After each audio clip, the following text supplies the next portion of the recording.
It's summer at El Sereno. And no matter where you look, there's life.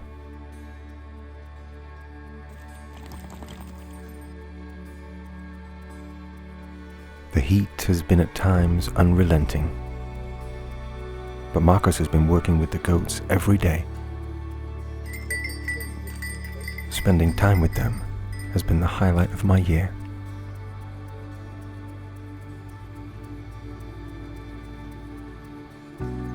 What little still remains of the ever-evaporating lake has been graced by the most beautiful birds, who thought the food was worth the stay.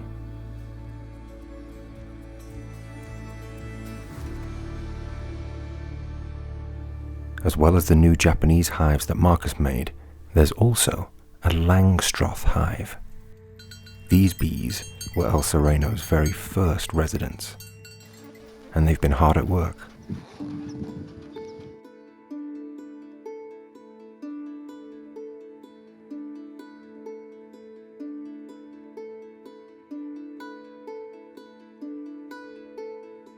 Only a small percentage of the comb is ever harvested, ensuring the colony has more than they need to sustain the colder months ahead.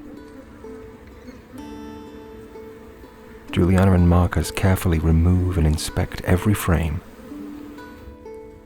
The few that are taken are replaced.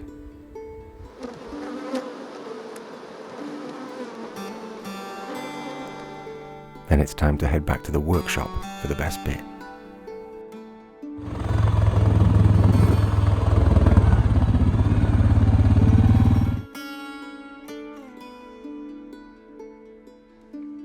The outer wax caps are removed, revealing the honeycomb beneath.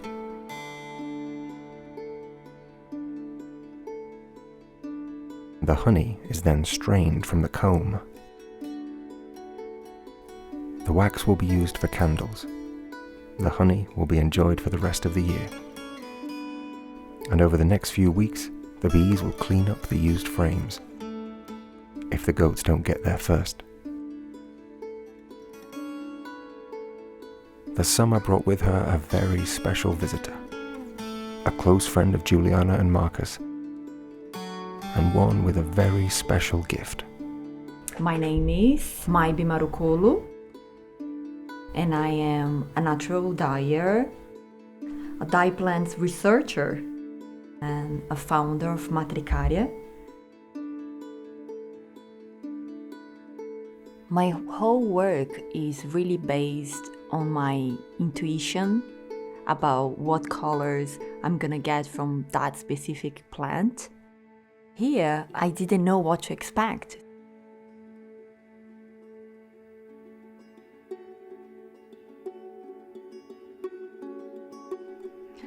We went to Black Mountain, and one of the first really interesting plant that we found was lichen, a really bright, vivid green lichen, which I was really anxious about working with because I didn't know what the results will be, and we end up with this really light, beautiful greenish that can represent like the true forest. I found very different berries, which was fascinating to get like a red berry and result in a yellow pigment. I love to work with elderberry, and we got really intense purple, and when I mix with iron we get blue. I'm really honored to be part of this project with El Sereno. We analyze different bark trees and different pine cones and acorns. I get this chance to get to know other wild through their nature.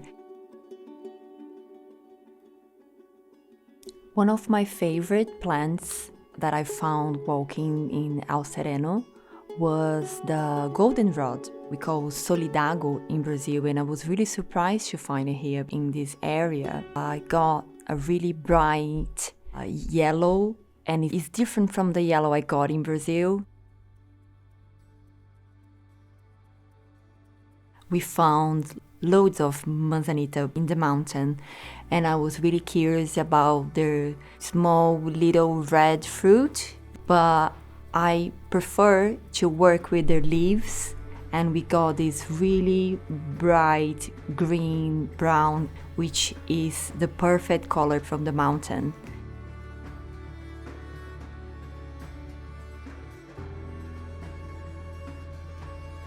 My mother and my grandmother used to use natural dyes from local plants. I have this memory of my mother.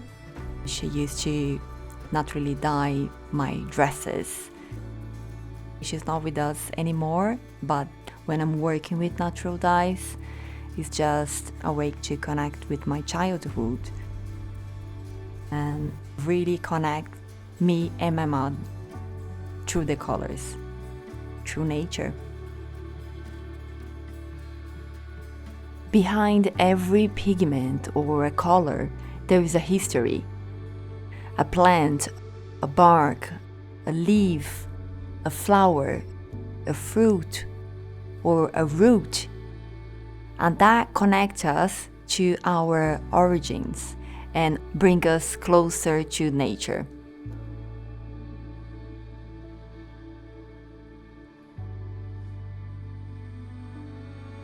As with every year, summer's lease hath all too short a date.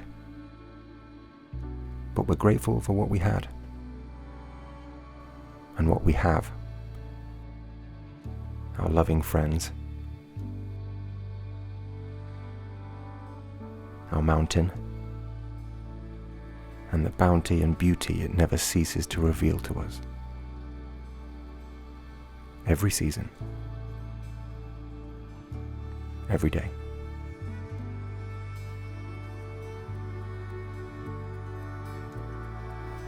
Harvest has come quickly, and the colors are already changing.